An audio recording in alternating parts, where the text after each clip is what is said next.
न कोई आपको देख सके। आपके ऊपर पड़ा हो 400 किलो का पत्थर, आप हिल नहीं सकते, उठ नहीं सकते और मदद मांगने वाला कोई नहीं। और सबसे डरावनी बात, आप 5 दिन तक बिल्कुल अकेले हो। आज की कहानी सिर्फ एक सर्वाइवल स्टोरी नहीं है, ये है उंगली से दाहिनी ओर इशारा, हिम्मत, दिमाग और जीने की जिद की कहानी। ये कहानी है एक ऐसे इंसान की जिसने मौत को 5 दिन तक मात दी। ये कहानी शुरू होती है एक बिल्कुल आम से दिन से। वो आदमी ना कोई सुपरहीरो था, ना कोई सैनिक, ना कोई पहाड़ी एक्सपर्ट। वो एक साधारण इंसान था जो अकेले पहाड़ों के इलाके में ट्रैकिंग, काम, घूमने के लिए गया था। मौसम साफ था, रास्ता शांत था, सब कुछ सामान्य लग रहा था। लेकिन उसे नहीं पता था कि कुछ ही मिनटों में उसकी पूरी जिंदगी बदलने वाली है। जैसे ही वो चट्टानों वाले इलाके से गुजर रहा था, अचानक वार्निंग साइन, एक बड़ा पत्थर हिला। उसे संभलने का मौका भी नहीं मिला। टक्कर, धड़ाम, एक 400 किलो वजनी पत्थर सीधे उसके शरीर पर आ गिरा। उसका एक हाथ फंस गया, छाती दब गई, पैर हिल नहीं पा रहे थे। दर्द इतना तेज था कि चीख भी पूरी नहीं निकल पा रही थी। पहले कुछ मिनटों तक वो सोचता रहा, कोई आ जाएगा, कोई सुन लेगा। उसने पूरी ताकत से चिल्लाने की कोशिश की, लेकिन क्रॉस मार्क आवाज पहाड़ों में गुम हो गई। क्रॉस मार्क, आसपास कोई इंसान नहीं था। धीरे धीरे उसे एहसास हुआ, मैं पूरी तरह फंस चुका हूं, मैं अकेला हूं। शरीर की हालत हाथ सुन्न होने लगा, सांस लेने में तकलीफ, खून का बहाव रुकने लगा। दिमाग की हालत डर, घबराहट, मौत का ख्याल। पहला दिन सबसे ज्यादा दर्दनाक था। उसका दिमाग बार बार कह रहा था, यहां से कोई नहीं बचता। लेकिन तभी उसके अंदर से एक आवाज आई, अगर अब हार गया तो सच में मर जाऊंगा। रात होते ही ठंड बढ़ गई। अंधेरा इतना घना था कि अपनी आंखों के सामने हाथ भी नहीं दिख रहा था। हर आवाज, हवा की, पत्थरों की, जानवरों की, उसे डराती थी। वह जागता रहा क्योंकि उसे डर था, अगर सो गया तो शायद फिर न जागूं। दूसरे दिन उसे सबसे बड़ा एहसास हुआ, उंगली से दाहिनी ओर इशारा पानी नहीं है। भूख कुछ समय तक सहन हो सकती है, लेकिन बिना पानी इंसान 3-4 दिन से ज्यादा नहीं जी सकता।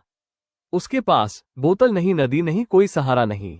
उसने क्या किया? उंगली से दाहिनी ओर इशारा। उसने अपने शरीर की नमी बचाने की कोशिश की। उंगली से दाहिनी ओर इशारा, कम से कम हिलना, उंगली से दाहिनी ओर इशारा, कम बोलना। तीसरे दिन उसका दिमाग उसका दुश्मन बन गया। बार बार ख्याल आता, अब सब खत्म, कोई नहीं आएगा। लेकिन वो खुद से बात करता रहा, अगर दिमाग हार गया तो शरीर भी हार जाएगा। उसने अपने परिवार को याद किया, अपने बच्चों, माँ, पिता का चेहरा, जिंदगी के अच्छे पल। ये यादें उसकी ताकत बन गई। उसने धीरे धीरे अपने शरीर की स्थिति समझी। उसने महसूस किया, पत्थर थोड़ा सा हिल सकता है अगर सही जगह से दबाव दिया जाए। लेकिन हर कोशिश असहनीय दर्द देती, सांस रुक जाती, फिर भी उसने हार नहीं मानी। चौथे दिन शरीर सूख चुका था, होंठ फट गए, आंखें धुंधली। अब वो साफ साफ सोच भी नहीं पा रहा था। लेकिन फिर भी वो खुद से कहता, बस एक दिन और, बस थोड़ी और ताकत। 5वें दिन उसकी आवाज लगभग खत्म हो चुकी थी। तभी कान उसे दूर से कुछ आवाजें सुनाई दी। पहले उसे लगा ये भ्रम है, लेकिन नहीं, उंगली से दाहिनी ओर इशारा इंसानों की आवाज थी। उसने बची खुची ताकत से पत्थर पर हाथ मारा और धीमी आवाज में चिल्लाया। कुछ समय बाद लोगों ने आवाज सुनी। रेस्क्यू टीम आई, रस्सियां, मशीनें, औजार। काफी मेहनत के बाद 400 किलो का पत्थर हटाया गया। जब उसे बाहर निकाला गया, वो जिंदा था, कमजोर, घायल, लेकिन जिंदा। डॉक्टरों ने कहा, अगर यह इंसान एक दिन और फंसा रहता तो बचना नामुमकिन था।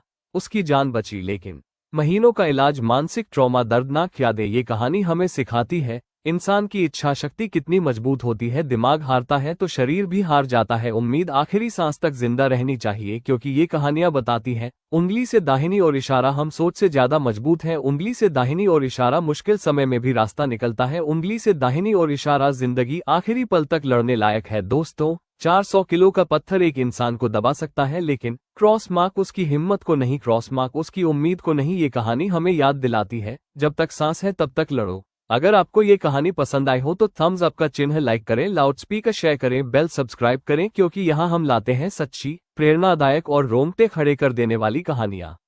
धन्यवाद। फोल्डेड